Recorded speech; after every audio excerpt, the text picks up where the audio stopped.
सुनवाई। और इस वक्त की अगली बड़ी खबर आपको बता रहे हैं मध्य प्रदेश की राजधानी भोपाल से, जहां पर शिवराज कैबिनेट की अहम बैठक आज। जी हां, कई अहम प्रस्ताव पर चर्चा होगी, मंथन होगा। आपको ये भी बता दें कि बैठक में कई ऐसे प्रस्ताव होंगे जिन पर मोहर लगेगी। राहत राशि के वितरण के प्रस्ताव का होगा अनुसमर्थन। पंचायत ग्रामीण विकास विभाग के अस्थायी पदों को 2026 तक जारी रखा जा सकता है। इसके अलावा बिजली की दरों में राज्य शासन की सब्सिडी देने का प्रस्ताव, सरकारी कर्मचारियों के लिए विशेष नगद पैकेज पर चर्चा और विशेष त्योहार अग्रिम योजना का प्रस्ताव रखा जाएगा। तो आज शिवराज कैबिनेट की अहम बैठक है। बैठक में कई ऐसे अहम प्रस्ताव होंगे जिन पर मोहर लगेगी। राहत राशि के वितरण के प्रस्ताव का अनुमोदन, समर्थन। पंचायत ग्रामीण विकास विभाग के अस्थायी पदों को 2026 तक जारी रखा जा सकता है।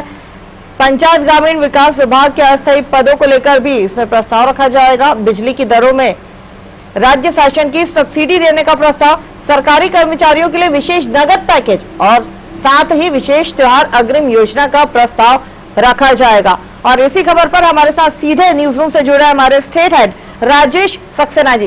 राजेश जी, शिवराज कैबिनेट की आज अहम बैठक होने वाली है और जब भी इस तरह की बैठक होती है कई सारे ऐसे अहम प्रस्ताव होते हैं जिन पर मोहर लगने वाली है, जो कहीं ना कहीं लोगों को राहत जरूर देती है और यही कोशिश सरकार लगातार कर रही है।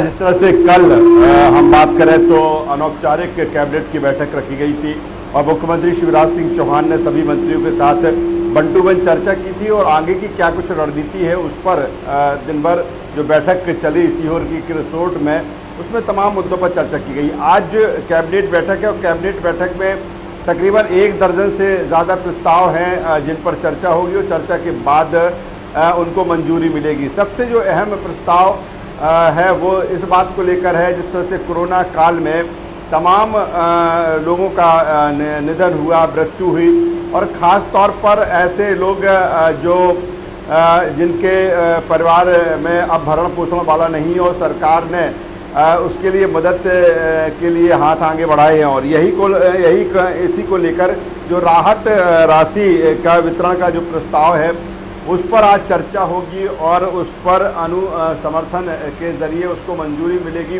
तो कह सकते हैं कि एक अहम फैसला है आज की कैबिनेट बैठक में, राहत राशि को लेकर उस पर चर्चा के बाद उसको मंजूरी मिलेगी। दूसरी तरफ पंचायत ग्रामीण विकास से जुड़े विभाग से जुड़े तमाम सारे मसले आज की कैबिनेट बैठक में हैं।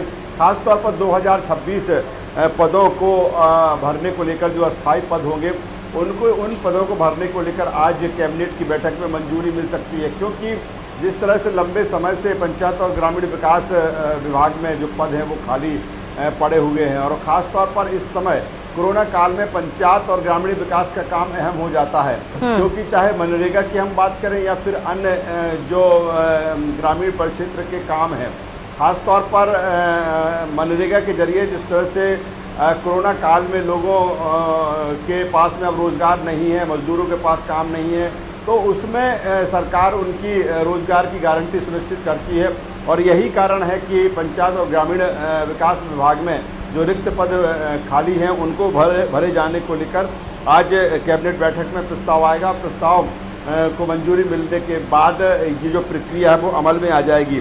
इसके अलावा बिजली दरों में सब्सिडी देने का प्रस्ताव भी है, क्योंकि लंबे समय से ये चर्चा आ रही थी। खासतौर पर किसानों की बात करें, ग्रामीण क्षेत्रों की हम बात करें जहां सरकार राहत दे रही है, तो बिजली में सब्सिडी देने का जो प्रस्ताव है उसको आज मंजूरी मिल सकती है। दूसरी तरफ सरकारी कर्मचारियों के लिए विशेष नगद पैकेज पर आज चर्चा की जाएगी। विशेष त्योहार अग्रिम योजना का प्रस्ताव रखा जाएगा। जिस तरह से सरकारी कर्मचारियों को कई तरह के बेनिफिट्स मिलते हैं, कई तरह के अग्रिम मिलते हैं, उसी में त्योहार अग्रिम को लेकर आज इसमें प्रस्ताव आएगा कैबिनेट बैठक में, क्योंकि कोरोना काल रहा, कोरोना के चलते तमाम सारी चीज़ें प्रभावित हुई हैं और लोग प्रभावित हुए हैं और यही कारण है कि सरकारी कर्मचारियों को अग्रिम देने, त्योहार अग्रिम या अन्य जो एडवांस की पॉलिसी है सरकारी कर्मचारियों के लिए, उससे जुड़ा जो प्रस्ताव ये है, काफ़ी अहम प्रस्ताव है।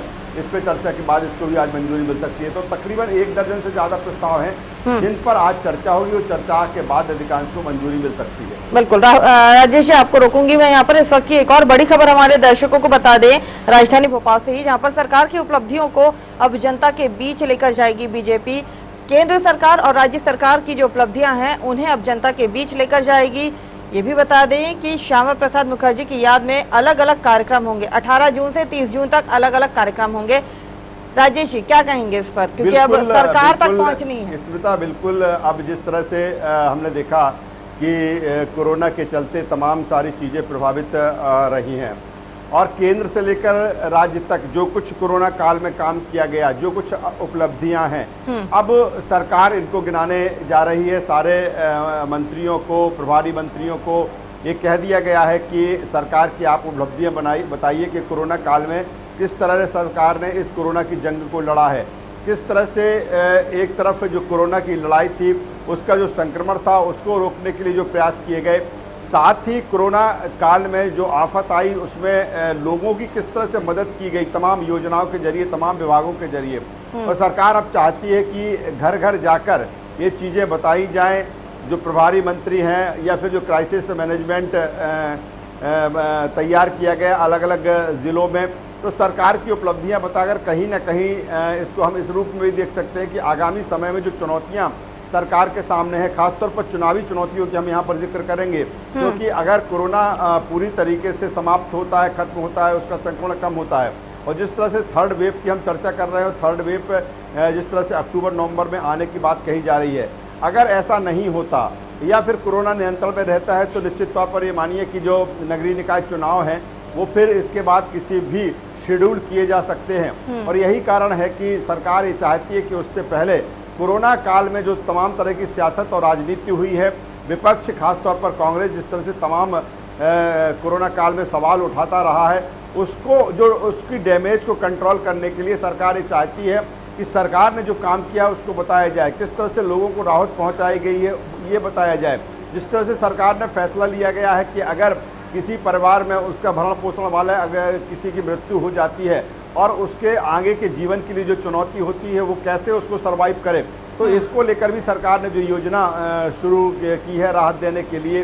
तो ऐसी तमाम सारी चीज़ें हैं जिस पर सरकार चाहती है कि वो जाए, जनता के बीच में बताया जाए कि कोरोना महामारी थी और उसको किस तरह से सरकार ने हैंडल किया है, किस तरह से उस पर काबू पाया गया है और दूसरी तरफ किस तरह से कोरोना काल में मदद की गई है, चाहे वो केंद्र सरकार के जरिए की गई हो या राज्य सरकार के जरिए की गई हो, और आगे की क्या सरकार की प्लानिंग है, कैसे सरकार और बेहतर जनता के लिए कर सकती है। क्योंकि सबसे बड़ी बात इस बार ये है स्मिता, कि जिस तरह से लगातार महंगाई बढ़ रही है, खासतौर पर खाद्य वस्तुओं के रेट्स जिस तरह से बढ़ रहे हैं, जिस तरह से पेट्रोल डीजल के रेट बढ़ रहे हैं, जिस तरह से गैस के रेट बढ़ रहे हैं, तो कहीं ना कहीं ये जो डैमेज है उसको कंट्रोल करना चाहती है सरकार। और यही कारण है कि वो उपलब्धियां जो कोरोना काल में रही हैं या जो कोरोना संक्रमण के चलते जो काम सरकार ने किया है, तमाम सारी चीज़ों को जनता के बीच में पहुंचाना चाहती है। और इसकी जिम्मेदारी मुख्यमंत्री शिवराज सिंह चौहान ने अपने कैबिनेट के मंत्रियों को, जिलों के जो प्रभारी मंत्री हैं उनको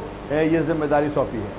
बहुत बहुत शुक्रिया राजेश जी हमारे साथ जुड़ने के लिए और तमाम जानकारी साझा करने के लिए। तो आज दो अहम चीजें प्रदेश